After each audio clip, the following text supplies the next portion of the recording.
Hi, everybody, and welcome back to Industry Night with me, Nycci Nellis, the show that takes you on the deep dive of all the things happening in the industry. Now, sometimes it's a show about passion projects, and sometimes it's a show about travel trends, and sometimes it's a show about somebody making jam around the corner in their house. But it all kind of comes back to the industry. Now, for those of you who are new here, thanks so much for joining me. A little background on who I am and what I do. I've been covering the DC food, wine, and hospitality scene for the last 20 years. Oh my God. I launched the list, areyouonit.com, literally 20 years ago this month.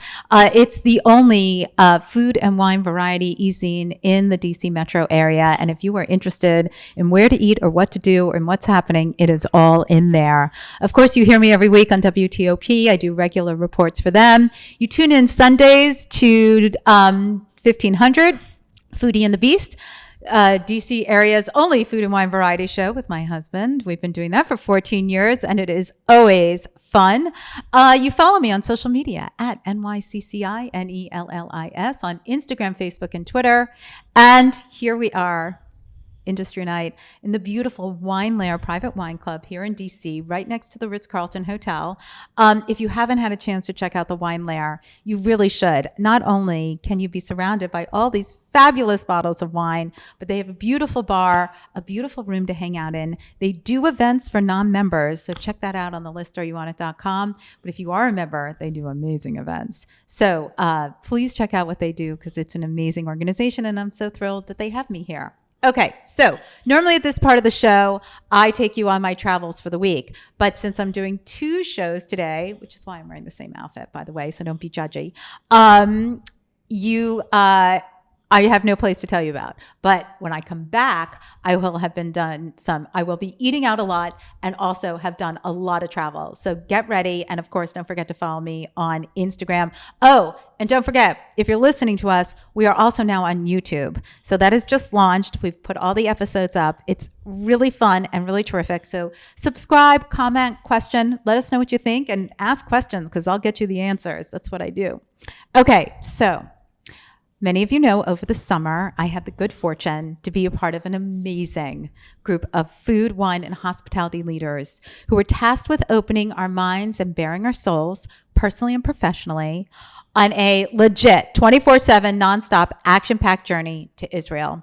It was known as Reality Israel, and we were Team Taste.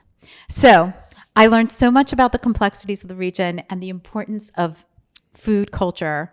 And I walked away with way more questions than answers.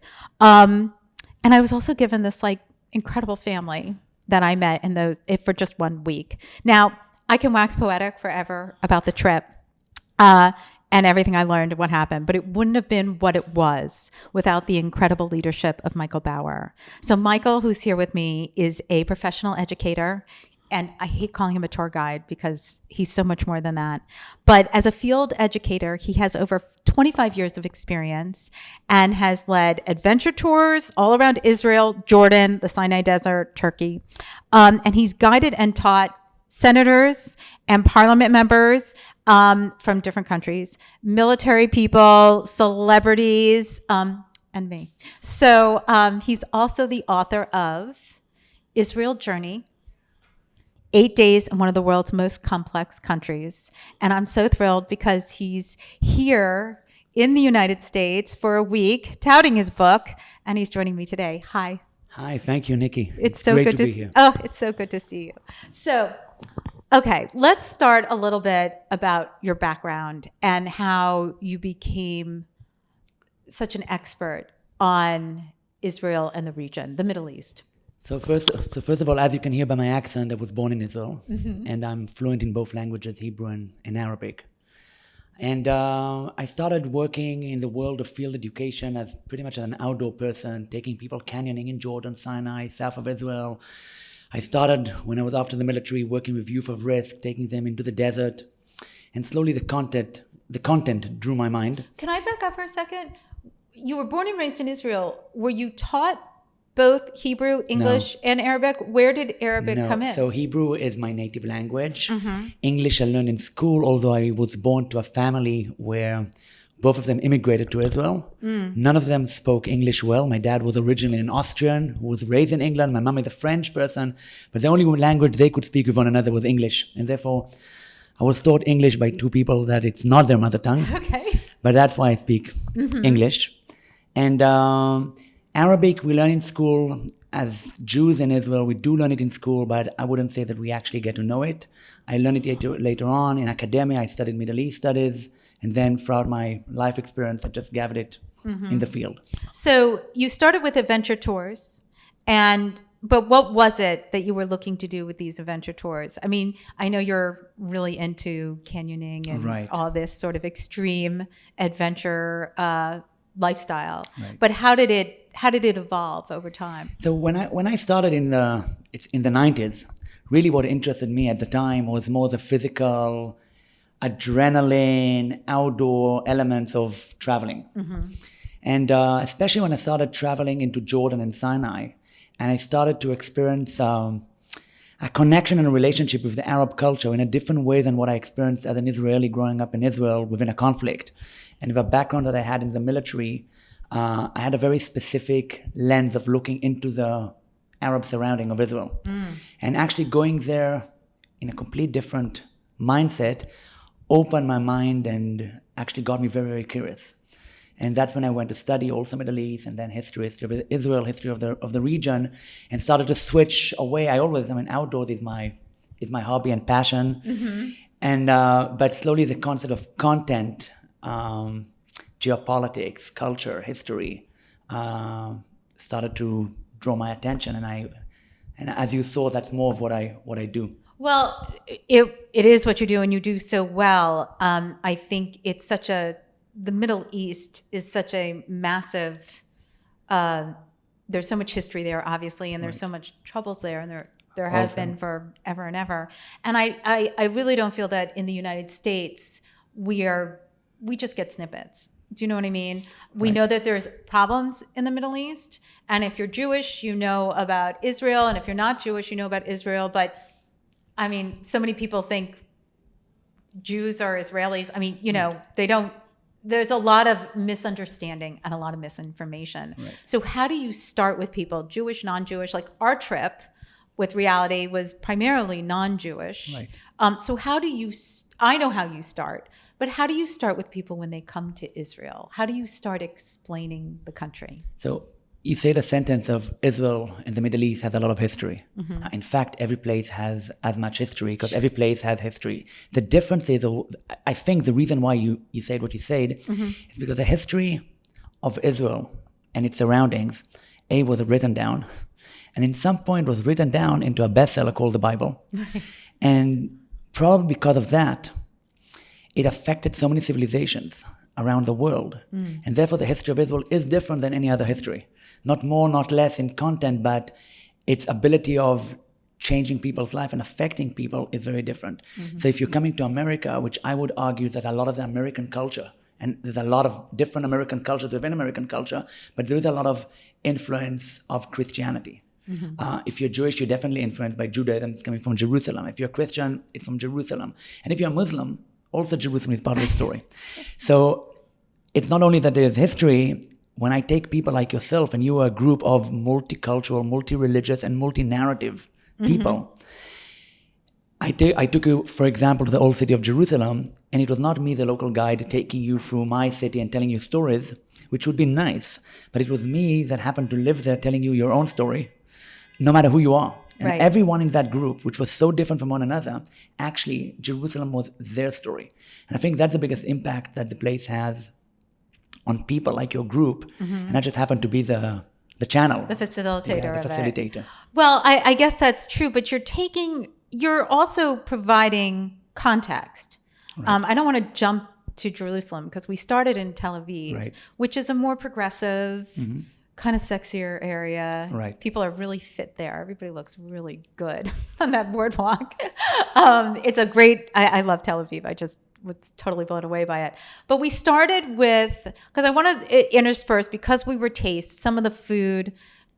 Do you do food on all your trips? Is how people in the Middle East eat part of the conversation all the time, or was it specific to our trip? First of all, it was more to your trip because you were a group of people that are coming from the world of taste and culinary industry. But obviously, food is always part of every trip because, first of all, people need to eat. Right. Now, if you're going to eat anyways, why wouldn't you learn from that experience? And Israel has known for terrific food. Right. And also, I have to say this, because before I went to Israel, this was my first time there. Before I went to Israel, everybody was like, oh, the breakfasts in Israel. Right. And I was like, I mean, I don't understand what people are talking about. It's just breakfast.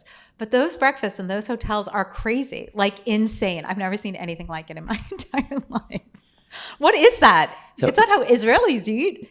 No, but I'll be honest, if you wouldn't tell me that it's special, I would think that we are normal, and the breakfast that I had this morning in the hotel was a bit lame.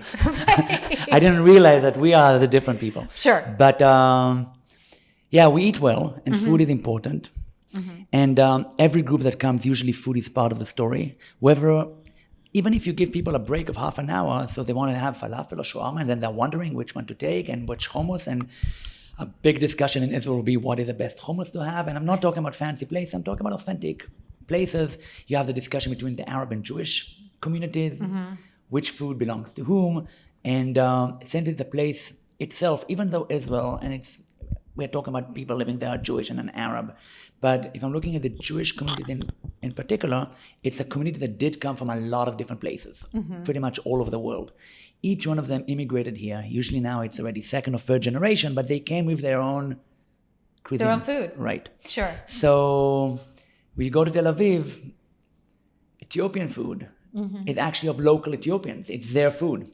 So every food that is actually international, the people that are making it are actually looking at it as their own authentic. Sure. Well, I mean, I don't think which is similar to what you will have in I was going to say, in the United States, I mean, we have Thai restaurants and Chinese restaurants and Indian restaurants from specific regions, Italian restaurants. I mean, we all have foods from our cultures and others' cultures as now a part of the community, right? And I think that's in Europe. It's everywhere, right? It's part of the global world, right? Which is a beautiful thing. Hopefully, it brings us closer together than further apart.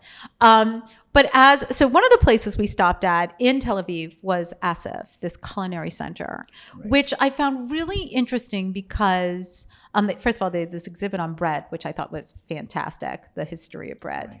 But in Tel Aviv and in Asif specifically, they really were making sure that they were not offensive in claiming it as Israel's food, that it is the food of the land of where they are, which became a larger conversation in our trip. So how do is that something that you sort of parlay to other people when we talk about Israel and context and how others may view what's happening? So in Israel, in many ways, unfortunately, also that what makes it partly interesting, everything is political. Everything is political. You have a bite of falafel, you'd want to take a break from, and it's political.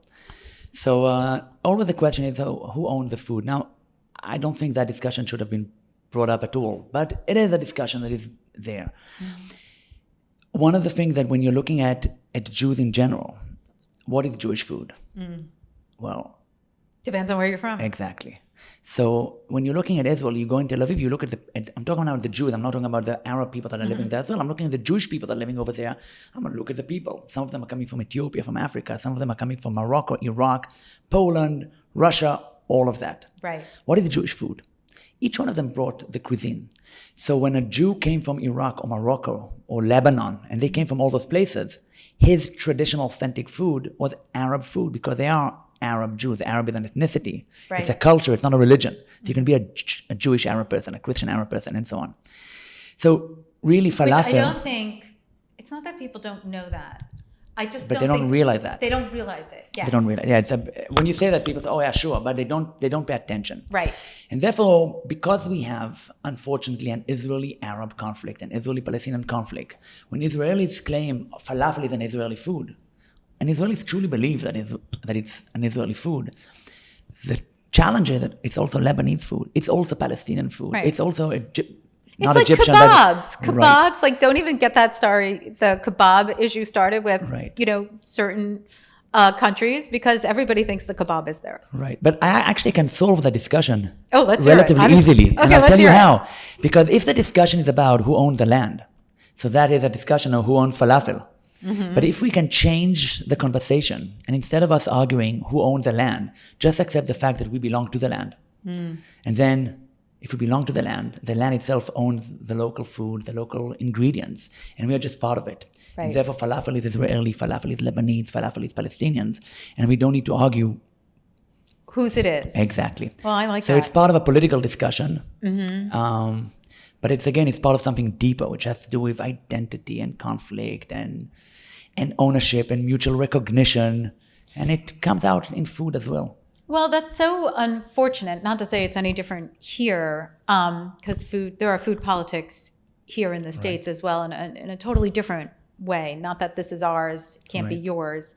It has to do more with access and waste and things of that nature, and socioeconomics of who can get good food. But when we talk about it in the Israel lens, like we did at Asaf, I thought what was interesting was how they came about it. But then when we did go up to Jerusalem, it was a little more, wasn't as easy. There were more people willing to take a stand and be more political, I think, And when we were in the Jerusalem markets and walking around, and we had hummus, we had Arab hummus, and we had Jewish, we had all of it, There was so many different things to taste. And it didn't matter to me at all whose it was, but I know it's a source of pride for the people who live there. So first of all, I have to say that as someone that lived there, I don't experience this political discussion around food on a daily basis. Okay. We are normal. We eat at the Arab places. Arabs eat with us. We work together. Most kitchens in Jerusalem and in Tel Aviv, you'll have Arab and Jewish chefs and people working together, and no one is arguing those topics. Mm-hmm. When it is brought up, and it's brought up once in a while, it is fascinating, and it draws the attention, and here we are talking about it.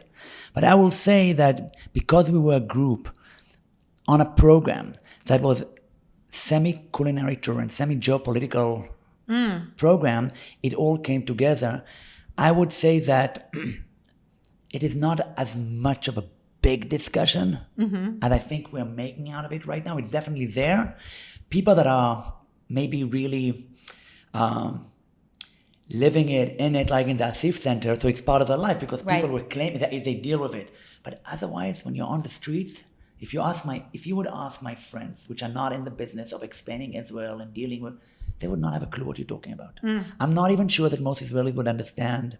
They'd be like, question. What's the issue? It's a good question because it's there. I'm not saying it's not there. It's no, I hear you. But most people would not realize what you picked up. Well, we picked it up specifically. Listen, Asaf was part of that story, and we learned more about it when we were in Jerusalem. But then we had this issue we got to go to the West Bank, which I know as a Jewish person, most people do not travel to the West Bank. And I had the ability to go do that. But there was a pretty dramatic issue on our trip. A chef who was supposed to do the cooking demo, take us to the markets, felt that he was hoodwinked, that the group was, I don't know what he thought. He thought it was promoting Israel and, wanted nothing to do with us. But the thing that upset me the most about that experience was that he was saying, you should come here to the West Bank to see what I do so you understand my story. And I was like, yeah, dude, that's what we were trying to do. And instead we wound up with this lovely woman who was Palestinian. We went to a Palestinian olive oil place and brewery. I know you couldn't join us. No, I was there. Were you there? I was with you. Yeah. Oh, okay. Sorry about that. Anyway, but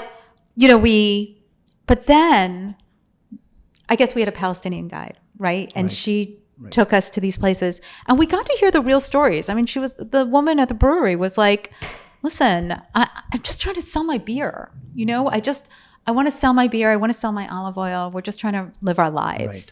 And then with the woman who did the cooking, while she was cooking, we had 3 Israelis on the trip, and the woman, the Palestinian guide, and somebody else was with her. I can't remember who, but he was also Palestinian. And they were having this impromptu talk And everybody just sort of gradually navigated over to listen to them because they live there and to talk about the issues. And I was like, God, that guy really missed an important opportunity, right? So first of all, I'll just say for our audience that many people do go to the West Bank, but not necessarily go to the part of the West Bank that you've been where the population is living into Ramallah, into Bethlehem. We went to the brewery in Taibe, because some people just drive for the West Bank for areas that are more rural, and it is very nice, but they don't really experience the Palestinian challenges, which you did. And you saw a great example of two Palestinian people. Both of them, I'll say, are challenged by the reality that they live in. And one, his frustration did not allow him to actually take advantage of a situation of tell his story, because he was completely free to share his story through food. And the other actually embraced the opportunity to share the story. And you can just see that, people are different. You never know what happened to those people before, what actually, led them to that kind of mindset. We don't, I can tell you, partly we don't have the full story. Also, part of the story that I'm aware behind the scenes is so complicated. And for the sake of some of the people that helped us arrange the program, I can't even go into details. It is super for us complicated to manage some of those programs. But you're right. You could actually use food as an opportunity of telling a story. And that specific man just missed his opportunity, but someone else took it. And I think it was a very, very educational afternoon. It really, really was. It was, it just taught me so much. And it allowed for, obviously, amazing conversations with you, because everybody had so many questions. And they were asking you, because a lot of people didn't understand the nuances of the conflict. They didn't understand what he was saying. So you were able really to provide some structure with that. Also, when we went over to the Golan Heights and we were able to look out on the border, the rich, we're just not taught that history. You know what I mean? Unless you have a interest in the history and where the lines are drawn and who's at war with who and why. Like when you said you were going over to Jordan, I was like, wait, were you allowed to go to Jordan? Like, didn't that change recently? It changed, yeah. How long ago did it change? No, so in 1994, we had a peace agreement with Jordan and we were able to go. And most of the time that I spent, a lot of time in Jordan was in the 90s. And there was a bit of a renaissance after the peace agreement. And the 90s in general is this decade of renaissance where a lot of us actually believed we're just about to achieve peace. There's a few more things we need to do. And unfortunately, around the year 2000, it all pretty much fell apart. Was that because of the Israeli government or just too many things? Too many things to get into? It depends who you ask. Okay. It depends who you ask. But the bottom line is it all collapsed. And people still go to Jordan. People go to Sinai. And but other countries as Lebanon and Syria, Israelis cannot go. Sure. And actually, when we stood on that lookout and we looked into Syria, I'm just, we're sitting today, and today's the news out of Syria is actually terrible. I just want to say, to acknowledge the fact that we are right now going through horrible days. That's over 20,000 people killed between Syria and Turkey, and just not to find that same rift that goes all the way from Turkey. So was the earthquake felt in Israel? Yes, it was felt. There was actually 40 earthquakes in the region. Nothing close to what was going on in Syria and Turkey. There were 3 earthquakes which are a bit stronger that were felt, but nothing in like comparison to what was going up north there. Horrible. Well, so to that point, so seeing that, learning that story, which was so important, and I think what was interesting is when we went back to Jerusalem that night, that was such an emotional day. That was a tough day. That night we went to, I can't pronounce it, so I'm not, the Orthodox quarter, the Haredi? The Haredim, yeah. Haredim. We went to Mea Shearim. Yes. And we actually did a tasting tour, going and seeing what different people's foods are. I really struggled being there. I found it really uncomfortable. It's funny. I'm Jewish, but I'm not religious. But several of the people on the trip that I became friendly with who were not Jewish would ask me questions. And I'd be like, Yeah, I'm the wrong one. I don't know that one. But like sometimes I was like, oh, because one of the guys said to me, hey, what's with this? I was like, oh, I know that one. Right. That one I can answer. But I found that experience, it just made my skin crawl. I was very uncomfortable. And I will just tell you quickly what happened for me afterwards. So we have our separate meetings afterwards. I know you're not a part of them. But we were talking about it, and I was saying the same thing. And one of the women in my group said, Nycci, are you Jewish? And I was like, yes. I mean, I'm in Israel, of all places, where I should be like, yeah, of course I'm Jewish.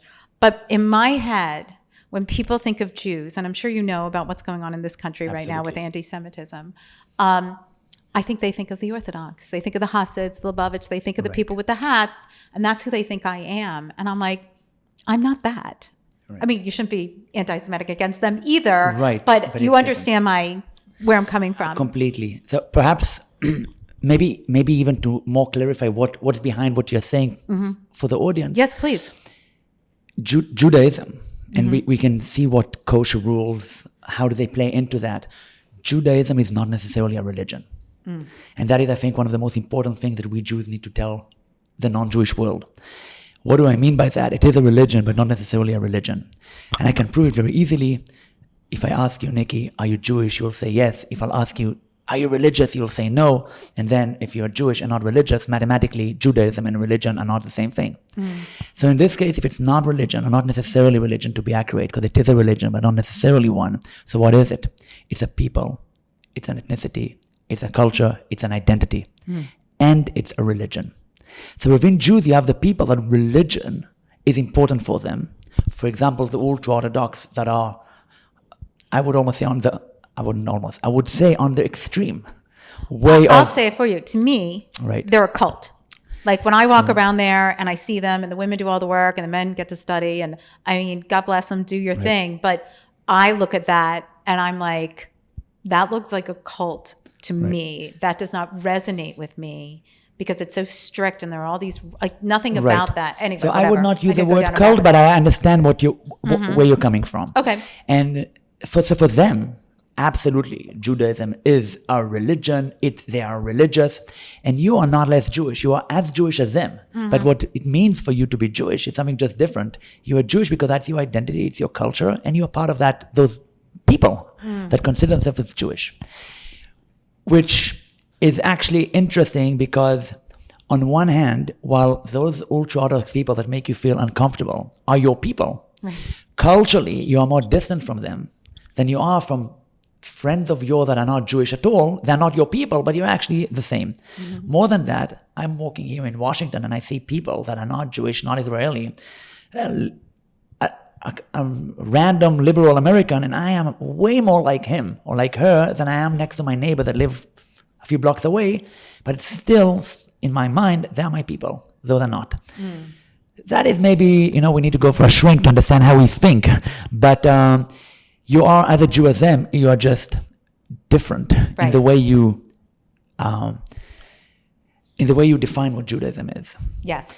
And I think that what the kosher strict rules, going back to food, they did two things.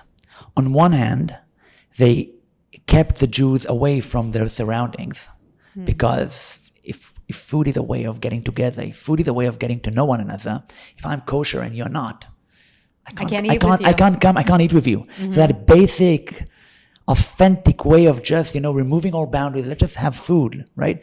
They could not do.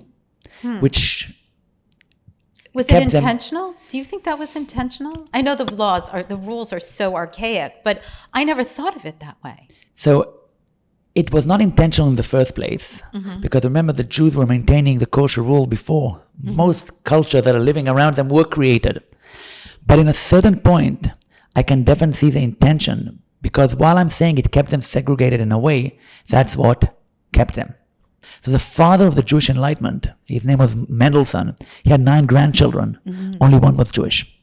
So in many ways, in an area which was hostile, I'm looking at Europe right now, but you could look at other places as well, if they wouldn't have that kind of segregated wall called the kosher strict rules, their integration might lead them to become like everyone else. Maybe that was good for many of them, but that might be that they would not have been Judaism.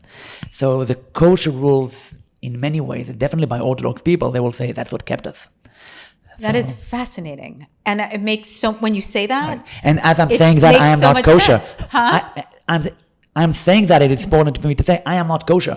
I would eat in anyone's place. But I do understand what's standing behind that fear of integration. Definitely when I'm looking at the history of Jews in the 18th, 17th century, that's not America of today. Right. Well, so, my grandparents kept kosher in the house. They didn't get kosher out of the house. So I grew up with it to a certain extent. Right. But I didn't really, I know the basic laws of it, but, she had different plates for Passover and silverware and stuff like that. But they didn't let it stop them from eating out and doing things. And I'll never forget going to a friend's house who was kosher. Maybe, I can't remember how it was, but somebody brought something to the house. And they sort of made like a big deal because it wasn't kosher. And I remember my grandmother saying, my father would have never done that. He would have accepted it. He would have said, thank you. He would have given it to somebody else. He would have called it a day. Right. And I think for me, and I can say this because my previous show, we talked about the pleasures of food.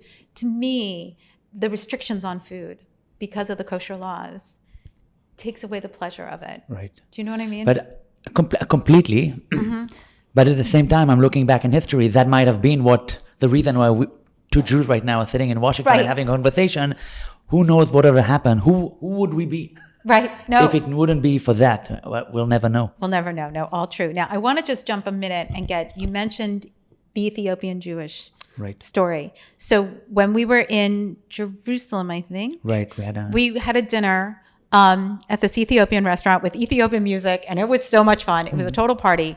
But everything we did, there was always a story. Whether you were telling the story or somebody else had a story to tell, which is just what made the trip so magical.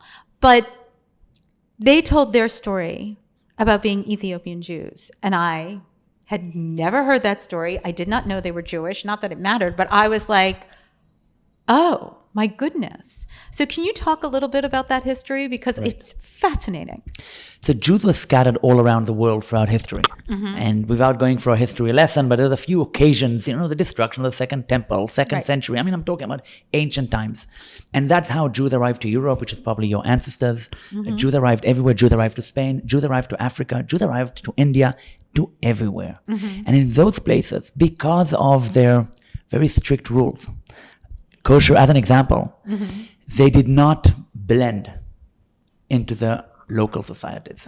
Because if you're looking at all those cases of that expulsion out of the region, not only Jews were expelled. There was a lot, read the Bible, there's a lot of people, a lot of nations, Palatites and Canaanites and Midianites and a whole list of people. They're no longer here, meaning their descendants are, but their identity is gone. Those strict rules that Jews had throughout years, everywhere they went, right, kept them as Jews. So you had Jewish communities in every place of the world. And then when Israel was formed, and even already starting a bit before, but definitely right after 1948, you started to see those waves of Jewish immigration coming, as far as they're concerned, coming back, even if it's after a long while, but coming back to their homeland. Ethiopians did not arrive right away. And in the late 70s, the Israeli government decided we should include the Ethiopians and bring them to Israel as well, as we brought in the Yemenites and the Moroccans and all the rest of the people. So they arrived over here in a few operations, which is a dramatic story of Ethiopian families walking through the desert, all the way to Sudan. A lot of people were raped and killed and robbed all the way.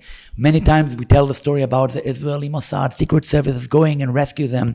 The real heroes of that story are those families walking in the desert with this unbelievable vision of just literally walking to Jerusalem. One of the women, it's like out of the Bible. I mean, seriously, it is, and it's happening now in this century. I mean, we met that woman called Ashagi, which was born on that route, and her mother literally was just walking to Jerusalem, and that is an incredible story. It's an incredible story that shows you this power of the lack of belonging to where they were, which was going on for thousands of years.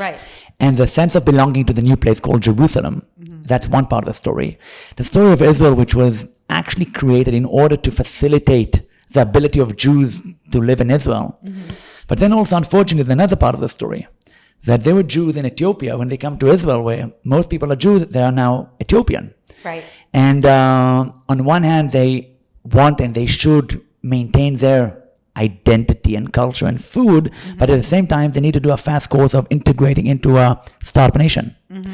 And then Ethiopian Jews came from... It's not a dissimilar story for any immigrant Right. going to any country, right? That's true. But true, in their case, they came not only from Africa, they came from rural Africa right now. So they literally were walking from rural Africa to a place where you needed to introduce to them the idea of a refrigerator, a microwave. I mean, I'm talking about the simple, building. Right. And Israel is a very technological, advanced economy. The integration was very, very difficult. Needless to say that, unfortunately, we Israelis were quite normal in a negative sense of the word. So there's also elements of racism. Sure. Like there's in other places. And so Although the story that she told about her family when they arrived, which I loved, was when she said, there are white Jews. Right. And I was like, good for, right. Because they did not know. they didn't know. True. And so they did not know about the white Jews. A lot of white Jews, by the way, Right. maybe they knew, but they didn't realize. Right. Well, and I should say, because I got a whole lesson a couple weeks ago, I did an interview, it's not aired yet, with Lenitra Berger, who is a professor of African American Studies and Literature and Art at George Mason, and her counterpart, who is Julia Strauss, and she is a professor at American University. They host a class together. She's on Judaic Studies. They host a class, like they're both hosting the class at their schools, but it is about the diaspora of Jews and Blacks and where they cross over. Right. And it's such an interesting conversation, right? Because it is about where the cultures meet, not just here in the States, but around the world. And Julia said to me, she said, well, I don't identify as white. And I was like, I mean, you may not identify as white, but you present as white. I was like, I would never say I'm not white because I present as white. I feel like that would be wrong because Lenitra is Black. She doesn't have a choice. So, and for you, because you live in Israel, how is it defined over there? Is it different? So one of the challenges that we have, for me as a storyteller that's telling, people in this case from North America, where issue of color and race is a conversation that you are having here in America. We're having different conversations, but they're quite different. So I do not represent myself as white in the sense that you do in America. My grandma is from North Africa. I know that's my color. But the question is, when we say white, what do we actually mean? But we don't have that conversation of we're white, not white. Because before the Ethiopian came, we had another division between what we call Ashkenazi European Jews to North African and Middle Eastern Jews. Right. And that is also, there's an element of color, but there was issues of discrimination by the Europeans towards the Middle Eastern people, and then the Ethiopians come and they were discriminated by all of them together. Right. I mean, the last person that comes is discriminated by the people that arrived 10 minutes before, and the next person that will arrive will be discriminated by the people that are already there. Right. Unfortunately, Tale as old as time. Unfortunately, right, that's the story. But I think that it is a bit of a different conversation, and people, when they come from the States, they're trying to understand Israel through their own lenses. And that doesn't necessarily work. It's just different lenses. There's some similarities, but it's a different story. No, I agree with you. It was interesting to have that conversation because it never even occurred to me. Right. So the whole thing was interesting. Okay, let's talk about your book, Michael Bauer, Israel Journey. It's a great book. He brought me an extra copy because my copy is falling apart because I read it, my husband read it, my dad read it. Yeah. 8 days in one of the world's most complex countries. Right. What was it? What made you decide to put this on paper? So I'm telling those stories for many, many years. And I thought that why don't I just write it down? And I wanted to write a diary of a program like yours, of a group of people that are multicultural, multi-religious, multinational, multi whatever you want. And the problem is that if I put people or a big group, the reader cannot follow. So I picked 8 characters that I invented. They don't exist. But one is a woman from China, 2 of them are from Germany, one is a second generation of a Nazi, an Israeli, a Jew, an Arab from Lebanon, a Pakistani Muslim woman. I tried to create a multicultural, multi-narrative group of people. They're created, but I put on them all my experience of now it's about 26 years of leading groups of that kind. So every interaction, every question that they ask with me or with themselves actually happened. They don't exist, but everything that is in the book happened. And for me, those 8 people are a tool to tell a story about Israel. So I'm just writing down that diary. But because I'm not obligated to the fact that they're tired and hungry, I can just go on and on. Right. So I'm able to go to places that we didn't go in the group. I'm going to the Gaza perimeter. I'm definitely going to the West Bank, to Ramallah, to Bethlehem. We are traveling also the Palestinian guide. And the fact that they are coming from a multi-narrative background is protecting me from being biased, right? They are my protection because I do need to cater for them because Israel is not one story. There is an Israel for the Jews, there's an Israeli for the Palestinians, there's an Israeli for the more religious people, for the more less religious people. Right. And it's all true and it's all real. People say narrative. The narratives are true. They're just a different point of view. And only if I have people that actually see things differently and I really will try and cater to them, that will make sure that I'm not sure if I'll succeed 100%, but I'll at least make the efforts of providing a fair story. So that's the story. It's 8 days of a diary. We're going throughout all the country. It's a lot of geopolitics, religion, culture, some food. I mean, we're sitting in an Ethiopian restaurant as an example, discussing that as well in the book. And it's a way of learning about Israel in a wide way, and I hope in a digestible way as well. Well, but I think what's also interesting, not just with your book, but when you take people and travel, you supply a lot of your personal stories. Right. So when we went to Yad Vashem, I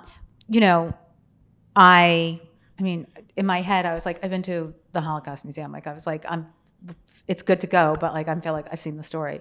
But the way you took us through it, I mean, we could have been there for days because there's so much there. And it is, I don't want to get emotional. It's very emotional.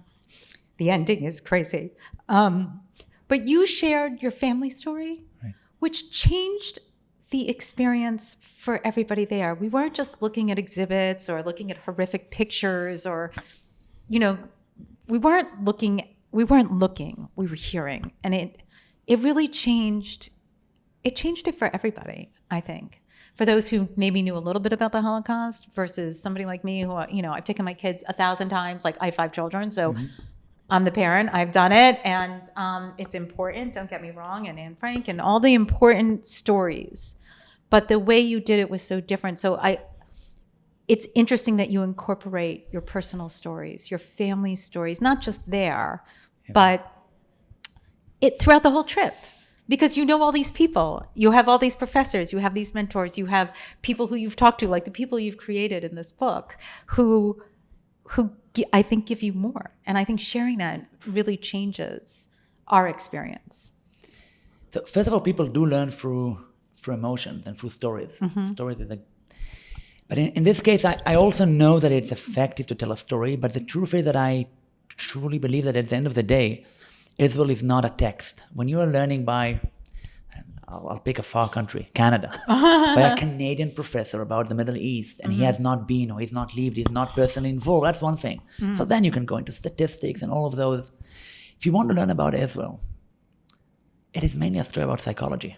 I mean, we just talked about what it means to be Jewish. It's a case for the shrink. It's a case, it's all psychological.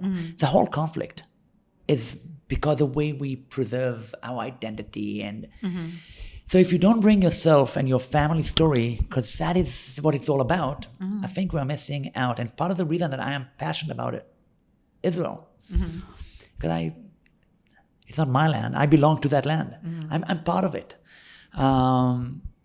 My dad arrived in 1948 for that war. So, people are discussing, is it a war of independence or is it the Nakba according to narrative? I know how to present multi-narratives. I do have my own narrative. My dad was a 17-and-a-half-year-old kid running on those hills with no family, coming from Europe. I do have a narrative over there. But when I tell that story, and when I get criticized, and I'm able to get criticized, and I'm well prepared to receive also a lot of things that we did wrong along the way, but you're criticizing my DNA. Right. That is what it is. You can't change your story. Right. Your history. I'm part of that story. Sure. Which is making it fascinating, challenging at the same time. I also have 5 kids. Right. The oldest one is going to the military this summer. So when we are talking about politics, for example, I can't ignore the fact that I'm emotionally involved in that story. So I'm trying not to, I do not want to emotionally manipulate anyone. But at the same time, it is important for people to understand, for me, but also when you're dealing with Palestinians or anyone else, first of all, we're talking about people. Right. I'm sorry for taking us back there, but right now the worst thing that's not the worst thing, but there's a lot of bad things. A terrible thing that's happening with the headlines that are coming now from the earthquake is that we reached a number which people are starting to, it's becoming statistics. And that's the most terrible moment in an event. It's hard to put a face to 20,000. When it was, exactly. Yeah. Because it was 15,000 and suddenly it's 20,000 and people already, they don't see if there's a difference between 20 or 22. And there is a huge difference. And that's why it's so important to bring those personal stories so that it's not a theoretical, statistical story. I completely get that. So let's talk about, so you're here right now in the States doing talks around the country with your book. Tell us why you're doing it, what it's for, and what you're hoping to get out of it. What I want people to get out of the book and is nuance. That was. Are you kidding? That was the word of our trip. One of the guys got it tattooed on his arm. Right. I'm not joking. If and you saw, I talked quite a lot about Israel and the Palestinians, and I tried to deliver a fair story so that we do understand the psychology of the Palestinians, of the Israelis, the fear, the anger, all of that. And there's a lot of numbers, the green line, the blue line, how many refugees, there's so much information. Very few people are able to access and understand the amount of information. And given the fact that most people are not intending to get a PhD about the topic, if they would just have a respect to the complexity of the story, that is already a big thing. Today we are looking at the world of people going over headlines. You need to tell a story quick in a sentence. Right. There is not one sentence that I can say about Israel that is accurate. And if it is, it'll be a lame one. If you want something deep, I don't have it. Because it's not a cliche, it is complicated. So really what I'm trying through the book is people to respect the nuance, to respect the complexity. They don't need to love this one or hate the other. You can actually be supportive of both. You can also be frustrated with both. That's fine. But whatever it is, nothing is black and white. There's no side that is completely right and the other completely wrong. There's a lot of shades of gray. Exactly. Yes. And that's really what I'm trying to teach, to write. Well, you're an amazing storyteller and communicator. And you said on the very first day, in the first 20 minutes of our trip, you said, at the end of this trip, you may look at me and have more questions than you have now. And I won't have all the answers because it's complicated. Right. And I really appreciated that. I didn't know what I was getting into. I didn't know if it was just going to be like a rah-rah Israel trip, like Birthright or something like that. Not that there's anything wrong with it, but because of the context provided and because of the massive education that you were able to parlay to us, we all walked out, maybe not with a better understanding, but we were better informed. And I think at the end of the day, that's what everybody should be, right? Hopefully. Excellent. Tell everybody, please, where they can buy this book. And can we find you somewhere? Are you on Instagram? Are you online? Right. How do we see you and your 5 children? What's happening? So my 5 children, you come and have a cup of coffee on my kibbutz in the south of Israel. Next time I'm coming, I am going to do that. Yes. And the book is on Amazon, Israel Journey on Amazon. That's the easiest way to find it. My Instagram is Bauer Trails. My Facebook is my own name, Michael Bauer. I also have a website. So if you just Google my name, Okay, Michael Bauer. You'll find me. Excellent. It is such a treat to see Thank you. you. Thank you so much. I'm just going to quickly wrap up. So thank you so much for joining me again today on Industry Night at the gorgeous Wine Lair Hotel. Just a reminder, we are now on YouTube, so please check out Industry Night with Nycci Nellis. Subscribe, like, ask questions. Please participate. Of course, you follow me at NYCCI, on Instagram, Facebook, and Twitter. Tune into Foodie and the Beast every Sunday at 11 and 1500. Of course, you can download that as a podcast as well. Tune into me on WTOP. I don't have anything TV going on yet, but I will soon, and I'll keep you posted on that. What else do I have? I think that's it. Now, I just want to harken back to something that Michael said. The earthquake, I don't know when this show will air, but at this point, over 20,000 people have perished, and it is an insurmountable number, but they need help. So whether you donate to World Central Kitchen or the Red Cross or someplace, there's lots of people that need help. Ukraine is still going on, but every week I hope to remind you that if you can, you should give in some way, whether you volunteer, provide money, load up a box of goods, whatever it is. Please find a way to participate. Lastly, I always ask you to take your kindness pills before you go anywhere. Retail, restaurants, the struggle is real out there, people. So just be kind and have a delicious week.